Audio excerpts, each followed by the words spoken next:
Most people completely misunderstand what it actually means to register a company in Switzerland, and because of that misunderstanding, they either assume it is an elite, impossible to access financial system reserved for multinational corporations, or they assume it is a simple offshore-style shortcut that can be opened quickly with minimal requirements.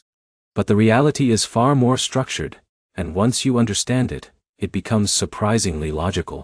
Because what people casually refer to as a Switzerland LLC is officially a limited liability company known as a GmbH, or SRL, depending on the language region, under the legal system of Switzerland.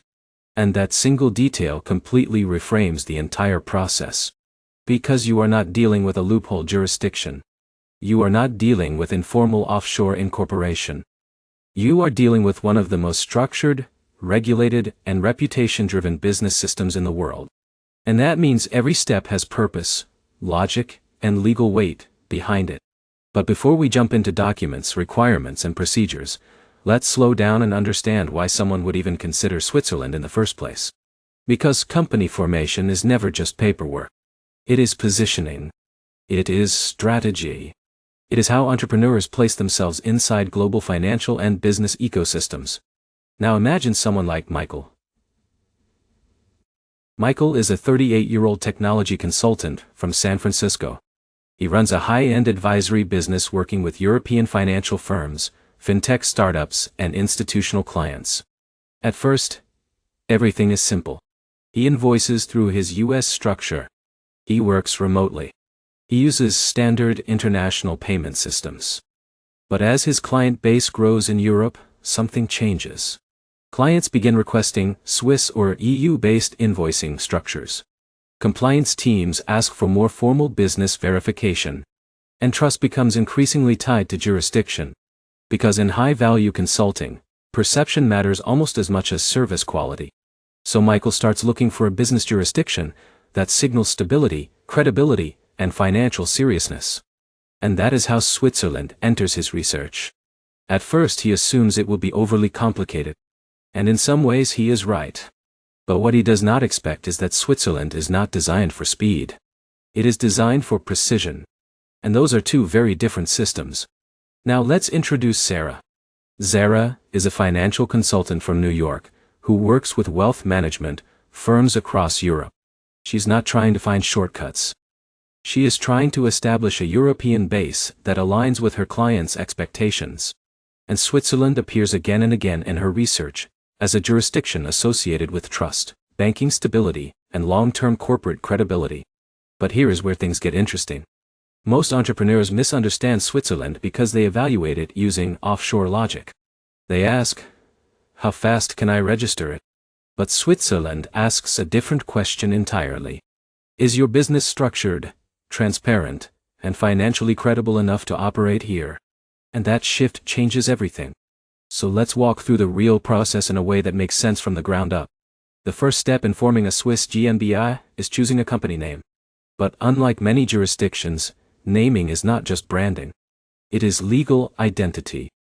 The name must be unique, compliant, and clearly distinguishable from existing entities. It also typically includes the legal structure abbreviation, such as GmbH or SRL. Now, Daniel enters the story. Daniel is a SaaS founder from Austin building enterprise software for European banks. He assumes naming will be a quick creative step. But he quickly realizes that in Switzerland, even naming carries regulatory weight. Because the system is designed to avoid confusion, misrepresentation, and financial ambiguity. And that is a theme that continues throughout the entire process. Once the name is approved, the next major step is defining share capital. A Swiss GmbH requires a minimum capital contribution, traditionally around 20,000 EHF. This capital is not a fee. It is company equity. And it must be deposited into a Swiss bank account before or during incorporation. And this is where many founders experience their first real reality check. Because opening a Swiss corporate bank account is not automatic. Banks conduct strict due diligence. They evaluate the business model. They assess risk. They review ownership structure. And they verify the legitimacy of the founder. Now Michael begins to understand something important. Switzerland is not trying to block businesses. It is trying to filter for quality and transparency.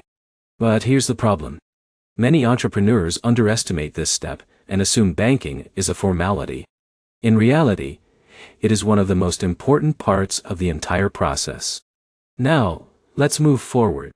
After capital preparation comes the drafting of the Articles of Association. This is the legal foundation of the company. It defines ownership shares, management structure, operational scope, and governance rules. And this is where precision becomes critical. Because in Switzerland, legal clarity is not optional. It is mandatory.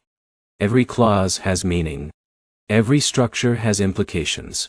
Now Sarah begins to see the difference between casual company formation and structured European incorporation. This is not about opening a shell entity. This is about building a legally integrated business within one of the world's most stable economies. Once documents are prepared, the next step is notarization. A Swiss notary must officially validate the incorporation documents. And this is where everything becomes legally binding. Michael sits in a notary office and signs documents that transform his business idea into a Swiss legal entity. And in that moment, something shifts psychologically. Because this is no longer just an international consulting business. It is now a regulated Swiss company. But here is where things move deeper. After notarization, the company must be registered in the Swiss Commercial Register. This step officially records the business in the national system and makes it publicly recognized. And this is where transparency becomes visible. Because Swiss companies are not hidden structures. They are publicly accountable entities. Now Daniel realizes something important. Privacy in Switzerland does not mean secrecy. It means structured transparency. After registration, comes tax registration. Every Swiss company must register with tax authorities, and comply with corporate tax obligations at both federal and cantonal levels. And this is where complexity increases slightly. Because Switzerland operates with a multi-layer tax system. Federal tax, cantonal tax, municipal variations. And this requires careful accounting and planning. Now Sarah begins to see the strategic side of the system. Switzerland is not just a legal jurisdiction. It is a financial ecosystem designed for stability and long-term business credibility. But that stability comes with responsibility. Accounting must be maintained. Financial reports must be structured. And compliance must be consistent. Now let's pause here, because this is a key insight. Registering a company in Switzerland is not about speed or simplicity. It is about entering a high-trust financial environment, where credibility is built through structure. And once you understand that, the entire process becomes logical instead of intimidating. After tax registration, the final operational step is setting up ongoing administration. This includes bookkeeping, annual reporting, and maintaining compliance with Swiss corporate law. And this is where many entrepreneurs either succeed long-term or struggle due to lack of preparation. Now Michael begins to see the full picture. His Swiss GmbH is not just a business entity. It is a credibility instrument. It signals stability to European clients. It strengthens financial trust. And it positions him within a globally respected jurisdiction. But it also requires discipline. And that balance is exactly why Switzerland is chosen. Because it filters for seriousness. Now here is the deeper insight most people miss. Switzerland is not attractive because it is easy. It is attractive because it is respected. And in global business, respect translates into opportunity. Better contracts. Stronger clients. Higher trust. And more stable long-term operations. But only if you operate within the structure correctly. Now let's bring everything together.